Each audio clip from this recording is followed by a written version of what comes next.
see if anything pops up. Let's got a little workout in. Let's talk about the boxing matches that just happened. See if I can figure this thing out. I look crazy, no cut, no nothing, but it's all good. We just did a nice little workout. As you can see, it's hot out here in Florida. I get some sweat going, so we sweating. It's the little cool down. Talk about these fights that happened last night. Where do I start? I only saw the three. I saw Rolly and Jaime. Man, as much as I like Rolly, he just ain't it. I feel like he got, and of course, like, I'm not a professional. I never been. But Rolly's better outside the ring than he is in the ring. Like, I feel like he's a one shot fighter. Like, he's looking for one shot, trying to knock you out. Like, he doesn't really set up his punches. He doesn't move behind the jab. He's just all power at all time. My fault, y'all. Like I said, I just finished a little workout.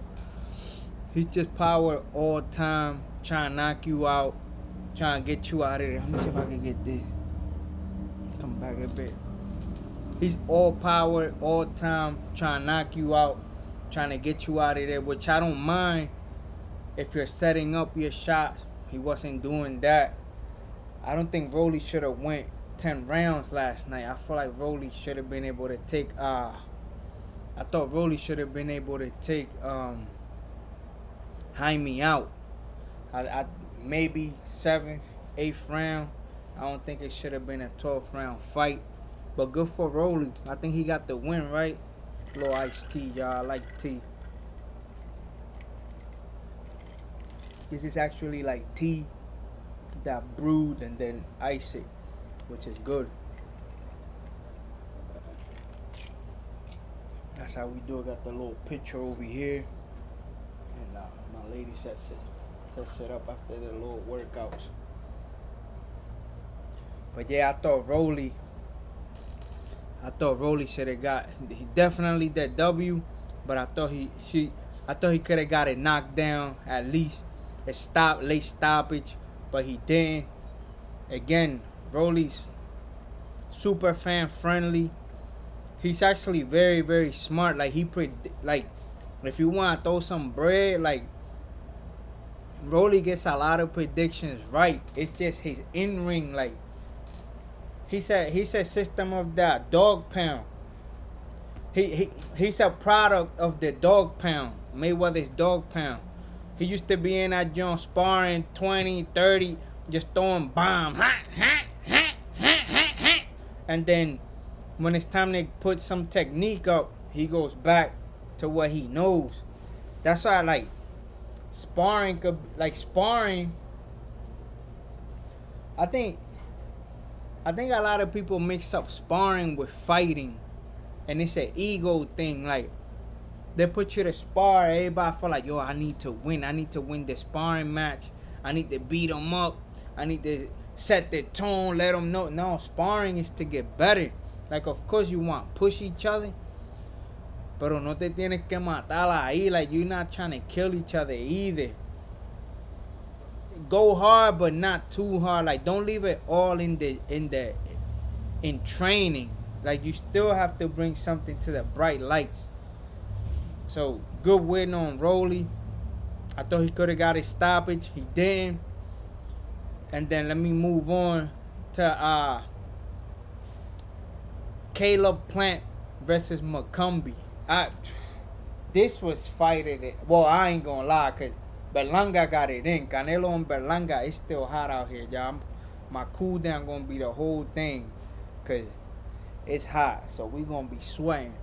But yo, that McCumby boy, like, he came off like redneck type dude. Like, I don't know. He got the mullet, the white boy mullet. He got the pit vipers, and big cop mustache, like boy looked like straight redneck, and he was talking crazy to Plant. And Plant white boy, but Plant fuck with the Spanish motherfucker, so I fuck with Plant. And yo, I ain't gonna lie, at the beginning, first round, Plant boxing looking sharp. I mean, his senses are intact. He's landing his jab, landing to the body, coming upstairs with the lead left. But McCumby was strong. Like he had a strong lead left hook, like that bull rush. He had a real strong bull rush. So McCumby he figured out he could rush Plant. And when he dropped Plant, he felt like he had him. Like, he started taunting him. His confidence went up when he dropped him. Like, he hit him with that bull rush. And then he'll hit him with that left. Bang, straight left.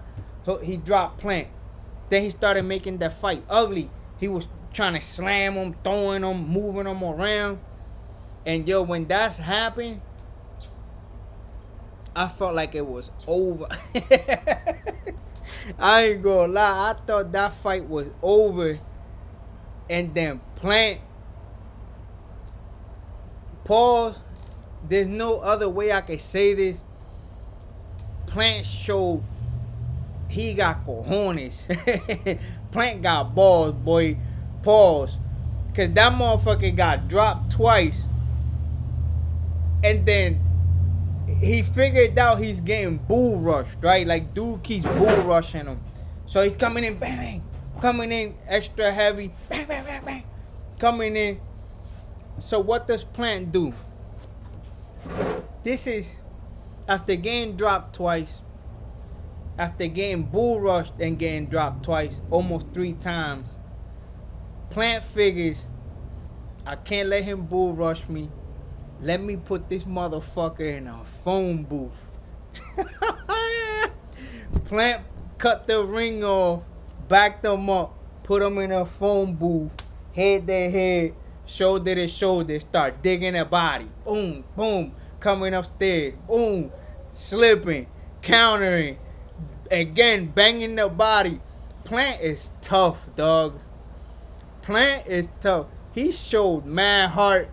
And he showed mad balls, pause, because that's tough. That's tough. Any other fighter probably would have shelled away from that. They would have tucked their tail. They would have fought the rest of the fight trying not to get knocked out. But Plant said, fuck that. Fuck that. I'm going to make this ring as small as possible. And he did that, dog. Plant did that. And he took boy out, yo. Boy ain't know what happened after that. Like, he ain't. Like, yo, Plant was so sharp inside. It was so beautiful to see, dog. It was just beautiful to see Plant work inside. That the way he was attacking the body, he was coming upstairs, he was slipping shots. And then anytime he tried to move, he'll range find. He'll put out his lead hand, range find, and step right in. Like, dude had no answer for anything. So Plant would just go like this. And then as soon as he put his head down, Plant was already inside. He was already inside. He was winning the foot position. Kept his foot right in front of his the whole fight. Bang, he'll step outside anytime he needed to. That way dude can't move over towards his strong side. Man, Plant is a well-coached fighter. Well-coached fighter. Whoever made that call, they deserve a raise.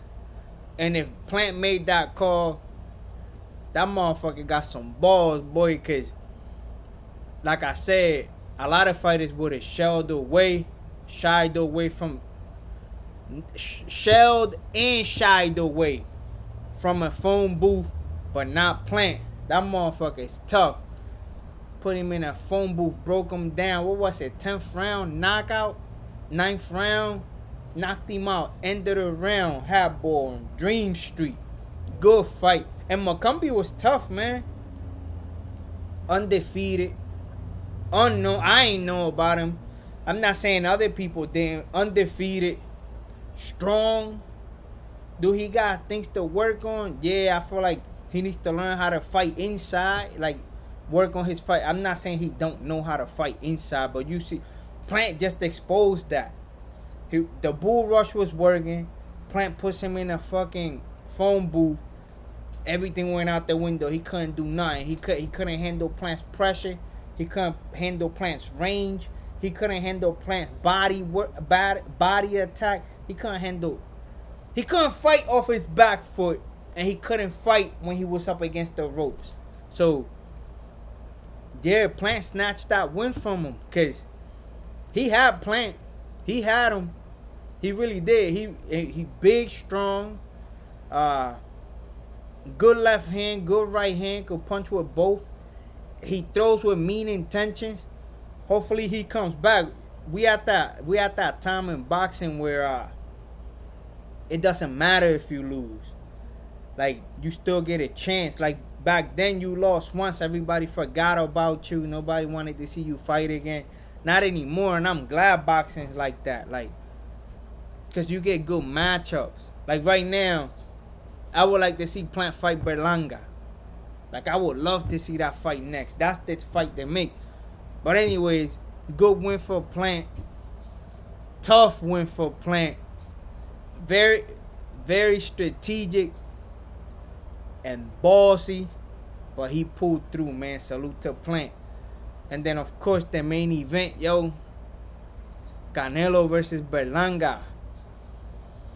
I ain't gonna lie, walking out, I was kind of surprised that they didn't play the Puerto Rican national anthem. La tierra de Borinquen, donde nacido yo, es un jardín florido. Yeah, come on, I know my John, but I was kind of surprised they didn't play it. He chose to go with the American. Other than that, Bull put up a hell of a fight. I thought Berlanga was gonna come into. I knew he was gonna be good because of the trainer he got. Like, he brought in this conditioning trainer. I forget his name. Emilio Heredia, something like that. He brought in Heredia, so I knew he was gonna be in shape. I knew Berlanga was gonna be in shape. My whole thing was, and everybody's whole thing is, can you handle Canelo's punch? Because Canelo's so strong. Like, first you have to be able to take his punch, and then you have to be able to hurt Canelo, like, to make him respect you. And I thought Berlanga had a shot, dog. Like, he really did, especially late in the fight, but we're going to get there. At the beginning, Canelo hella cocky, trying to stalk him down, pitbull, like, high guard, walking in. He's using his jab. And the thing about Canelo, man, Canelo got a mean lead left, dog. Like, his lead left hook is, he throws it to the body. He throws it to the head. He switches up.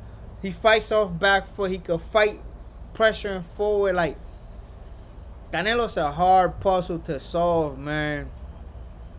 Like, to beat Canelo, you have to be more active than he is. You got to keep him honest.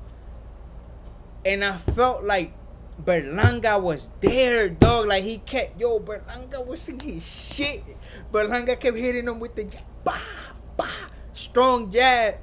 But Canelo picked up on Canelo was timing his right hand. Every time, and you could see it, you saw it early. Canelo was just timing his right hand.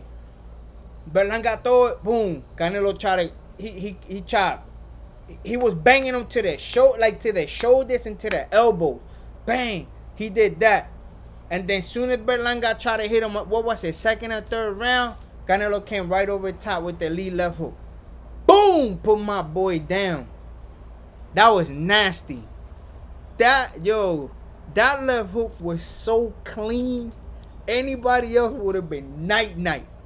And that goes to that trainer that Berlanga brought in, Heredia. Like, they not giving them boys that credit. Like, Berlanga was in shape, bro. Cause if not, after that knock, yo, Canelo, that's one thing about Canelo. He finishes fights. Like if you get in the ring with Canelo and he drops you, 9 times out of 10, he's gonna knock you out. 9 times out of 10, he's gonna knock you out. Berlanga gets dropped, boom, he does his little thing. Every time, he needs to stop doing that. Like, he's letting people know when he's hurt. Anytime he gets hurt, he goes, bam, but you know, he amps himself up. He gets up, and he goes right back at Canelo with the jab, boom, boom, strong right. Then Canelo, what did he do? He starts setting up the body shots.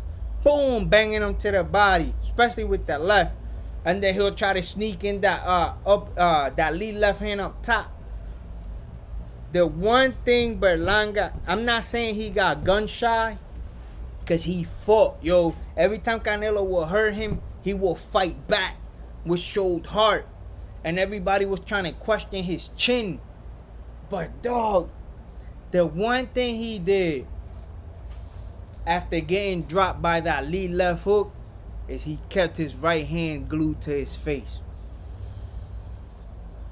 And I'm not sure, you know, boxing is chess. And you have to, like, champions are champions because they take that risk. And I'm not saying Berlanga, like, I will never disrespect that man. That man went out there, showed heart, toughness. He's a fucking beast. That motherfucker, he lost, but he won, bro. Like, he won the Mexican crowd. He won the Puerto Rican crowd. He won everybody with that fight. Like, he ain't go out on no Charlo shit. Like, that motherfucker went out there to fight, dog. Berlanga he went out there and he put that, he was trying to go out on his shield. But my one thing, dog, if he would have let his right hand go a little more, I think he would have got Canelo. Especially in the late rounds, dog. Because Berlanga wasn't tired. Berlanga didn't look tired that whole fight, bro. Like, he was in tip-top shape. Like, whatever you say is good shape, Berlanga was a level above that. Like, his body carried the weight. He was able to fight at a high pace all 12 rounds. He was able to recover it. Bro, this motherfucker, he was like an accordion. You know how an accordion works? Like, that's how Berlanga was recovering, bro. I don't know what Heredia did to get him ready, but Berlanga was in great shape and he had a shot. It was just that one left hook kept his right hand glued to his chin. And I know he's kicking himself in the ass today. I know he won. Like, in life, he won. He got paid. He got the fans. He probably getting a crazy contract. Him versus Plant might be next. That should be next. That's a great fight. But I know he's watching that fight back and he's thinking, I had him. I know he is, dog. Because he had him. He had him. And again, it could be one of those things where, like, yo, that's easier to say. I understand. But the thing is, Berlanga wasn't tired, bro. He was not, at the end of the fight, he was still there. He was still there, dog. Like, he was fresh. He looked fresh. He looked like he could fight another 4 or 5 rounds. He looked fresh. He looked ready. That was a good fight, man. That was a good fight. That was the toughest fight Canelo been in since B-Ball.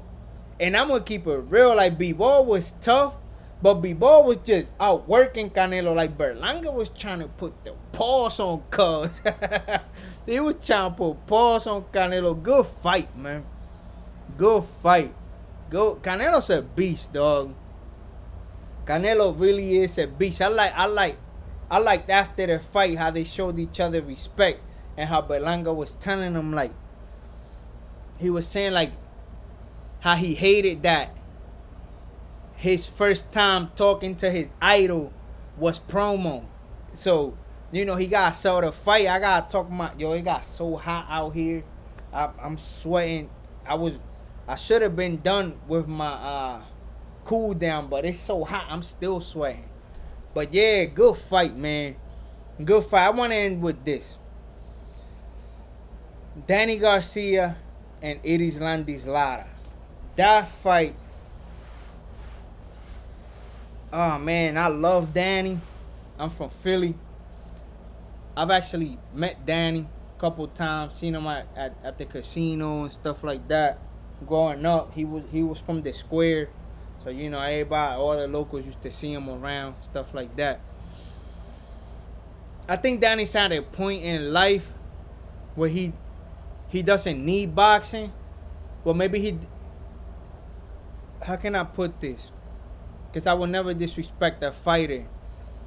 Danny's at a point in life where he's comfortable where he doesn't need boxing. But if they're going to offer him big money, he's going to fight. You get what I'm saying? And last night, that's what it looked like. He tried to go up to 160 to challenge Lara, who's a 41-year-old who, I ain't even gonna lie, Lara didn't look his best. Lara looked every bit of 41. But Danny fought like he wasn't trying to be there. Danny was just going through the motions. He didn't throw the left hook.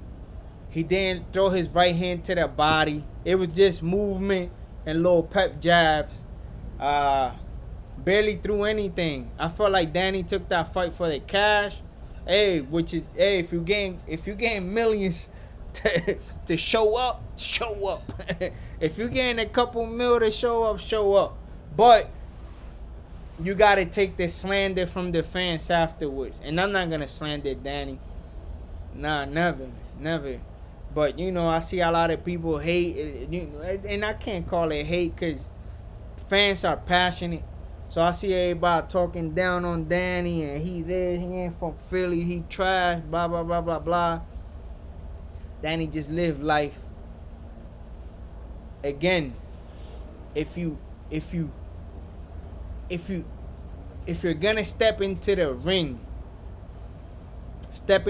because you wanna fight. Don't step into the ring. And I don't know, man. It's hard, bro, because I ain't never make $1 million for nothing. So somebody be like, yo, here, take $1 million.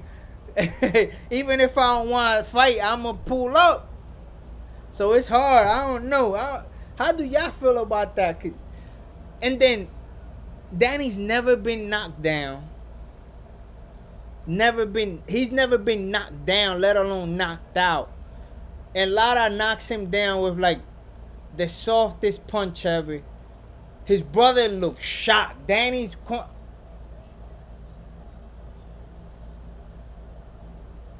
like, it was shocking to me. Even like I said, his brother was like, he was shocked. I was shocked. Everybody watching that fight was shocked. Not that Lara beat him, but that Lara knocked him out. Like, that was shocking to me. Danny's iron chin. And it wasn't like, boom, he was rocked and dropped. Like, he got hit, he thought about it, and took a knee. And then his dad stopped the fight. They knew. Well, his dad knew that mentally Danny wasn't there. He knew Danny didn't want. He knew Danny took that fight for the bread. And saluted Danny for making your money. But damn, man, I feel like that would have been an easy fight. If Danny's motivated, that Lara fight would have been easy. And Lara's a beast, man. Lara's a great fighter, but he looked slow. He was flat-footed and slow last night. It just happens that Danny didn't turn it up on him. So, good win for Lara. But I'm pretty sure Lara will tell you he didn't look his best. Danny, again, he's still young enough to where he could have at least 2-3 more good fights in him. It's just mental with him or motivation. Again, that dude set. He got businesses, he got clothing, he got all that. So that dude set. So salute to him. But if you're gonna step into the boxing ring, you know you represent a lot, man. You represent Philly. You represent Philly toughness. You represent Boricuas from Philly, North Philly. Like a lot of people looking at you to, put on at least a good fight. You know, that Philly heart, go out on that Philly shield. And yeah, he didn't do that for them. I knew Lara would. I felt like Lara. I'm not gonna say I knew because I was rooting for Danny. I felt like Lara will win, but not by knockout. Like not like that. Definitely not like that. But yeah, man, that's just a quick recap on the couple fights. Whoever tuned in, thank you. Whoever didn't, catch it on a playback. I'm your host, Melly Mel, aka the Melman. We are here, but we are out. Peace.